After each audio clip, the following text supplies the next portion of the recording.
ভাবছো সাজুগুজু করে কোথায় যাচ্ছি?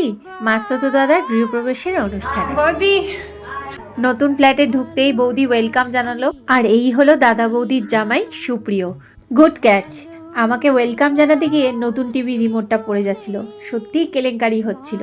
আর কিচেনে ঢুকে দেখলাম বৌদির মেয়ে টিনা মন দিয়ে ঠাকুরের জন্য পায়েস বানাচ্ছে, আর টিনার পাশেই পুনাম ধোয়াধুয়ি করতে ব্যস্ত ঠাকুরের বাসন। এই পুনাম হলো বৌদির ছেলের বউ। এদিকে ঠাকুর মশাই জোগাড় যন্ত্র করছে। আমি একটু ফ্ল্যাটটা ঘুরে দেখলাম, সত্যি খুব সুন্দর।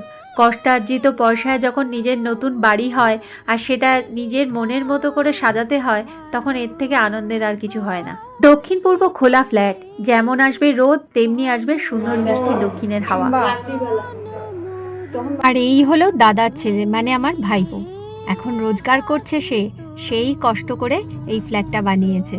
ওদের ক্যাবিনেটগুলো একটা ছোট্ট বাচ্চা ছেলে বানিয়েছে, জানো, দেখবার মতো হয়েছে। কিন্তু সারা বাড়িটাই ফুল দিয়ে সুন্দর করে সাজানো হয়েছে, তাই মেসুমাসির ফটোগুলোও সুন্দর করে ফুল দিয়ে সাজানো হলো।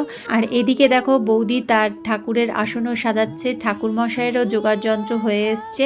আমিও ওদের সঙ্গে একটু হেল্প করার চেষ্টা করলাম, আর দেখলাম ঠাকুর মশাইয়ের সর্বত ভদ্রমণ্ডলটা অপূর্ব বানিয়েছে। এটা দুর্গাপুজোর সময়ও করা হয়, আবার গৃহপ্রবেশের সময়ও করা হয়। সেই সঙ্গে আবার শিবের লিঙ্গও বানাতে হয়, তাই ঠাকুর মশাই সেটাও বানাচ্ছেন। দেখলাম খুব সুন্দর করে যত্ন করে বানালেন। আর এইদিকে দেখো বৌদির ছেলের বউ সুন্দর করে সেজে এসছে, কেননা এরপরে গেস্ট আসবে। অন্যদিকে টিনাও সুন্দর করে সেজে এসছে, ওদের সাথে প্রচুর গল্প করলাম, ছবি তুললাম।